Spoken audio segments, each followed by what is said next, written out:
Assalamualaikum warahmatullahi wabarakatuh. Waalaikumsalam warahmatullahi wabarakatuh. Apa kabar anak-anak? Alhamdulillah. Kalian baru banget kinyis-kinyis baru lulus teko SD. Sekarang sudah masuk SMP. Di SMP gimana rasanya guys? Enak? Menyenangkan? Oke, sebelum kita memulai pembelajaran, marilah kita berdoa. Berdoa dimulai. Berdoa selesai.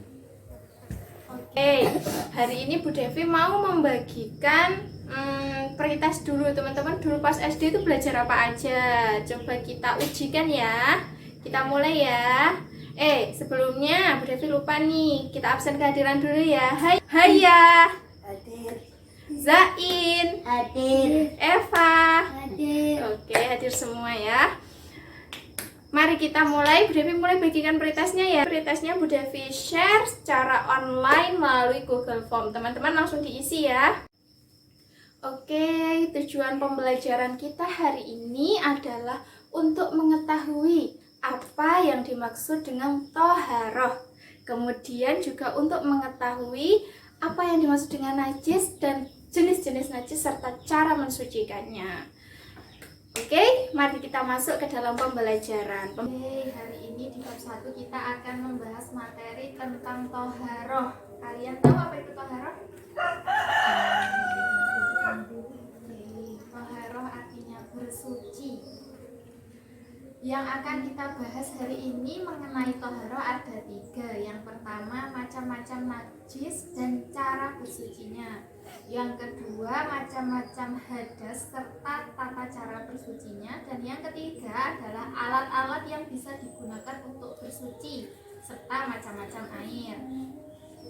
Toharoh berasal dari bahasa Arab yang artinya bersih atau suci. Secara istilah, toharoh adalah suatu kegiatan bersuci dari najis dan hadas sehingga orang tersebut diperbolehkan untuk beribadah dalam keadaan yang suci. Berikutnya hadis mengenai toharoh dan juga surat dalam Al-Quran mengenai toharoh terdapat dalam surah Al-Mudaththir ayat 4 dan 5. Dibaca Mbak Eva. Wahia bakofasomir warujuk zafajur. Dan artinya tempat yang bersifat dan tinggalkanlah perbuatan dosa. kemudian terdapat dalam surah Al-Baqarah ayat 222. Innallaha yuhibbut tawwabina wa yuhibbul mutatahhirin. Dan artinya sesungguhnya Allah menyukai orang-orang yang bertaubat dan menyukai orang-orang yang mensucikan diri. Dan kita sering banget mendengar hadis at-tuhuru. Biasanya kita dengarnya yang ini, an-nadhafatu minal iman. Sebenarnya itu makalah guys. Hadisnya at-tuhuru syatrul iman, yang artinya kebersihan itu adalah sebagian dari iman. Terus ada juga hadis dari Abu Bakrah, qala Rasulullah sallallahu alaihi wasallam, la yaqbalullahu sholatan bi ghairi tuhuri wala shadaqatan min ghulul. Dan Allah tidak menerima sholat tanpa bersuci dan tak menerima sedekah dari harta curian. So, kalau kita mau ibadah, wudu dulu ya.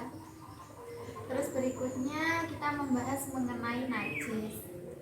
Najis berasal dari bahasa Arab yang artinya kotoran. Secara istilah, hadis adalah suatu benda yang kotor yang mencegah sahnya mengerjakan suatu ibadah yang dituntut harus dalam keadaan suci.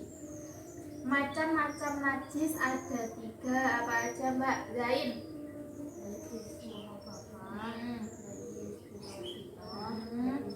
Oke, najis mukhafafah adalah najis paling ringan. Contohnya air kencing bayi yang belum berumur 2 tahun yang masih minum ASI saja, sehingga cara mensucikannya cukup dengan memercikkan air di daerah najis tersebut.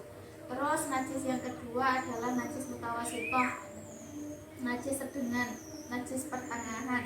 Dibagi menjadi 2, ada najis hukumiyah, yaitu najis secara hukum, dan juga najis ainiyah. Yang pertama najis hukumiyah dulu. Najis hukumiyah itu diyakini suci karena hukumnya suci. Contohnya apa?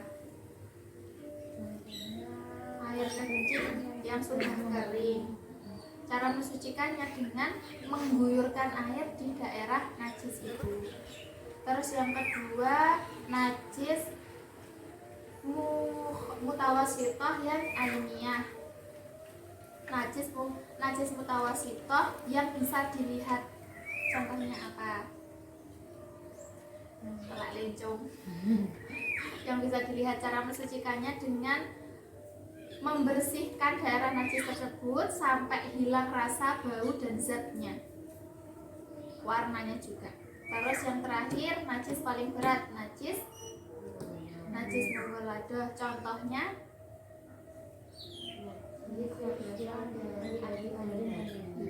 anjing dan babi. Cara mensucikannya dengan dibersihkan 7 kali, salah satunya menggunakan Oke. Wah, tak terasa pembelajaran kita sudah di ujung akhir.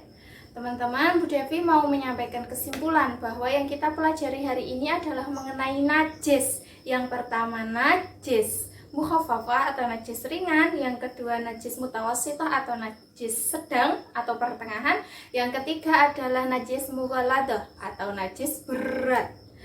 Dan cara bersucinya yang paling inti dari pembahasan najis adalah dari najis mughaladah dengan cara membasuh 7 kali yang salah satunya menggunakan debu. Maka dari hasil pembelajaran kita dapat disimpulkan teman-teman harus bisa memahami apa yang teman-teman ketahui tentang najis. Terus bagaimana cara mensucikan, dan teman-teman tahu jenis ini adalah najis apa.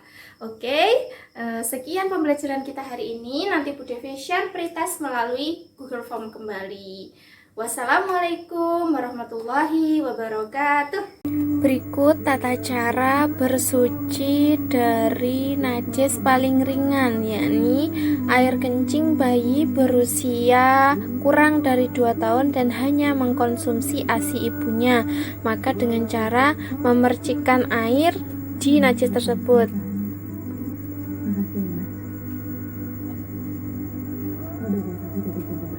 Cara mensucikan najis dari anjing, misalnya di bagian sini tuh kita kena najis anjing ya, di bagian depan ini sebagai contoh aja. Jadi tuh kita bilasnya 7 kali, itu salah satunya menggunakan tanah, menggunakan pasir kayak gitu kan ya. Nah kali ini aku bakal cuci tanganku 3 kali terlebih dahulu. 1, 2, 3. Terus basuhan yang keempat baru aku pakai tanah. Ini tanah ya, kayak gini. Ini basuhan yang selanjutnya tadi 4 berarti ini keempat, berarti yang selanjutnya 5, 6, 7. Tara, artinya kalian sudah suci dari najis